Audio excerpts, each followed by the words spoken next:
صباح الخير او مساء الخير على حسب التوقيت اللي بتتفرجوا فيه على الفيديو. ازيكم عاملين ايه؟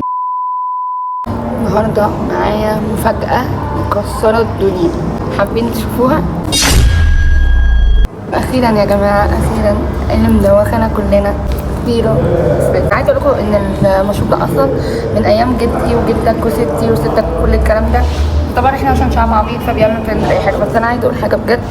انا لسه ما دقتهاش، وبجد اول مرة ادوقها في حياتي. ده طعم التفاح الاحمر، تفاح احمر زي ما انتم شايفين. ده حجمها ب10 جنيه، جبتها من عباس العقاد. تمام، قبل بس ما افتحها واشربها عايز اقول لكم طبعا لازم نشجع المنتجات المصريه. عايزين بس نوضح كام حاجه. لما نجيب بيبسي او اي حاجه مثلا ده بيفرق في حاجه فلانيه؟ طبعا بيفرق جدا جدا جدا.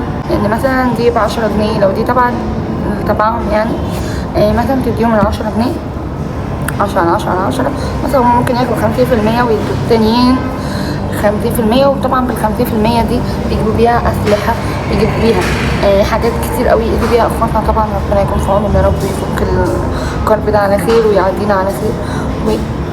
ستوب يا ابني، تعالي بقى عشان زي ما احنا قلنا خدي فرشه. يلا بينا بقى علشان هنفتحها وندوق ان شاء الله. لو لقيت اطعمه تانية هجيبها واوريكم.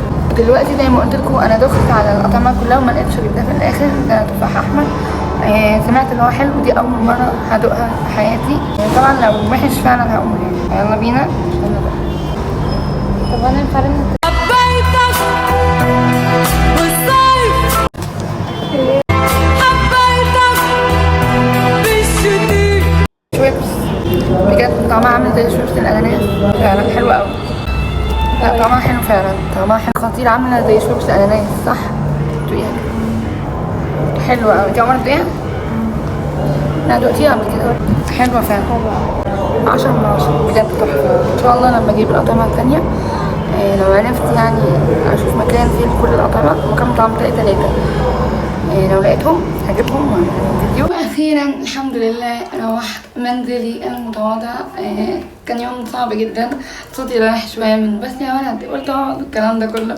بس والله العظيم هي فعلا تجربه حلوه قوي قوي. هما بس بيبقوا عايزين قرصه صغيره و قلب جامد كده. حلو قوي، كانت تجربه جميله. المره الثانيه وان شاء الله الاسبوع اللي جاي باذن الله لو نزلت ابتدائي استنوا فيديو جديد.